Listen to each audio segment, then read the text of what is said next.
राधे राधे सभी को। कैसे हैं सभी? अच्छे होंगे। और मैं जो आज बताने जा रही हूँ, ये सारी जो जानकारी है वो है 6 जून।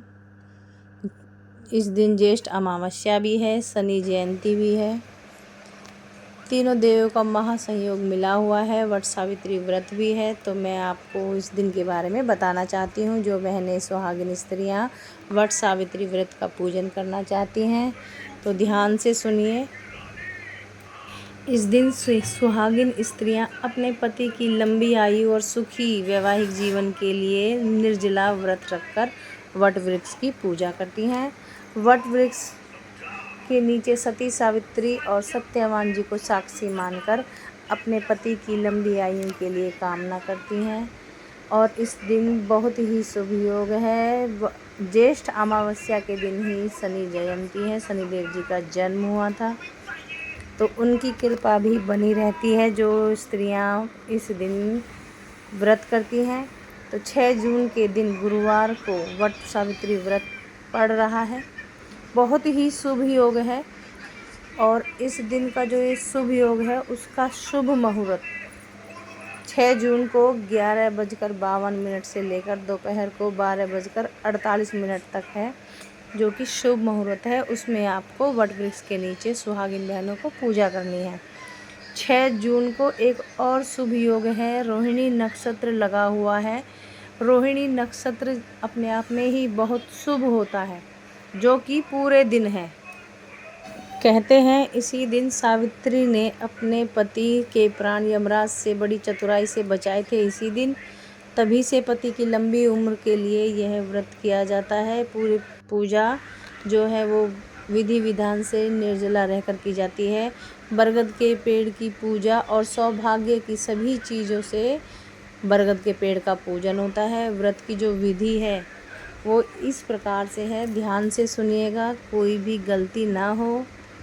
इस दिन आपको सुबह उठकर स्नान करके लाल या पीले रंग के बहुत ही सुंदर वस्त्र, साफ स्वच्छ वस्त्र पहनने हैं। सावित्री व्रत के दिन महिलाओं को पूरे 16 श्रृंगार करके दुल्हन की तरह सजना है।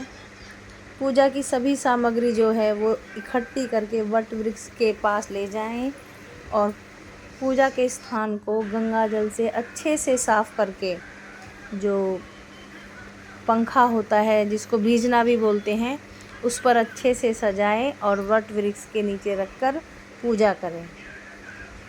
पूजा में आपको 16 श्रृंगार की सभी सामग्री रखनी है, जैसे जिसके भाव जितना आपसे बन सके।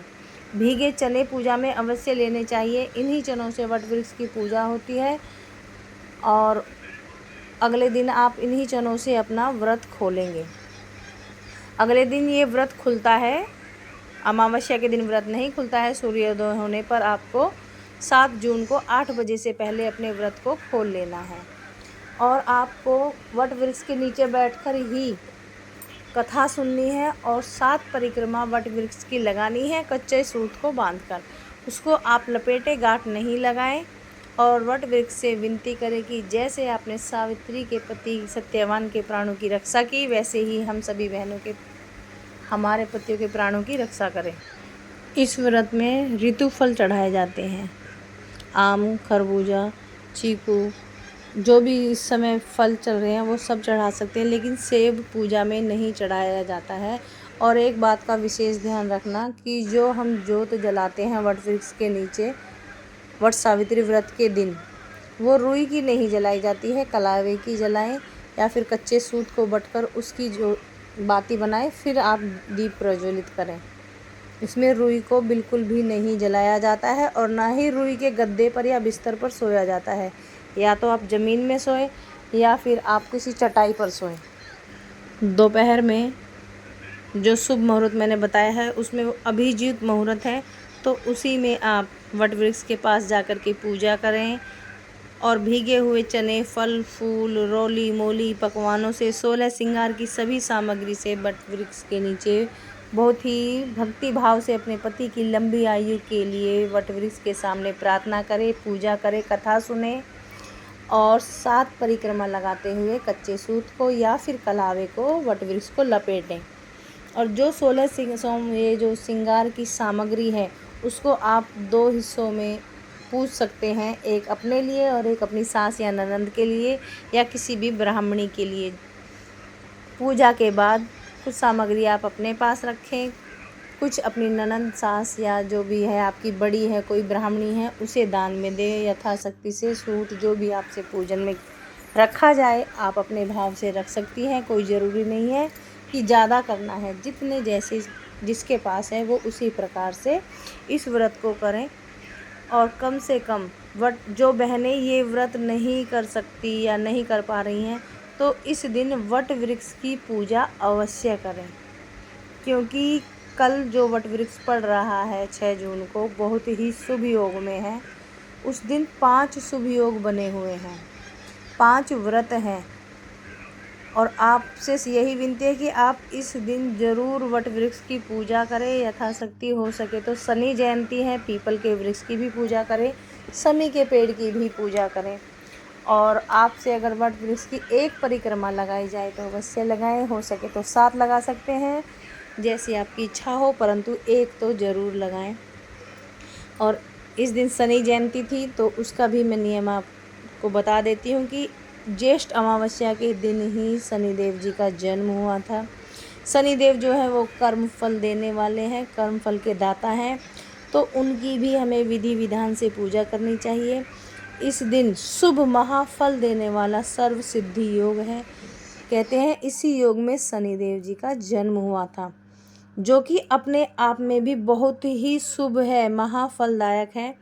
तो इस दिन शनिदेव को जो प्रिय है सभी वस्तुओं का दान करना चाहिए। लोहे से बनी हो, काली चीज़ें हो, चप्पल, जूते, छाता, जो भी आपसे बन सके वो आप ज़रूरतमंदों को अवश्य दान दें।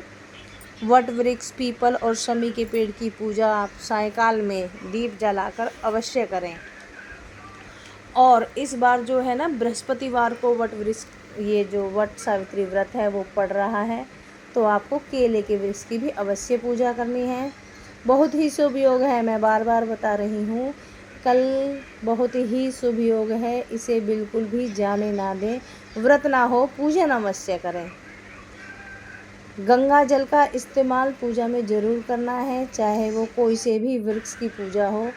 इस साल ज्येष्ठ अमावस्या पर जो 5 व्रत पड़ रहे हैं मैं आपको बता देती हूँ। एक तो शनि जयंती हो गई, दूसरा वट सावित्री व्रत है, ज्येष्ठ अमावस्या है जो कि पितरों के लिए की जाती है, रोहिणी व्रत भी इस साल है। रोहिणी नक्षत्र जिसको कहा जाता है कि सबसे बड़ा नक्षत्र होता है, धन को देने वाला होता है, माँ लक्ष्मी की असीम कृपा पड़ती है, और उस पे महायोग बन गया है बृहस्पतिवार का, श्री हरि नारायण का, समझिए, जो अपने आप में ही बहुत ही फलदायक है। तो मेरा सभी से हाथ जोड़कर विनती है कि अगर आप व्रत भी नहीं कर पाते हैं तो पूजन कल अवश्य करें, जिससे आपका परिवार, आपका घर, आपका दाम्पत्य जीवन सुखी रहे, खुशमय रहे। और जो भी बहन ये व्रत पहली बार कर रही है वो यह व्रत अपने मायके से उठाए तो ये बहुत ही शुभ और फलदायी रहेगा।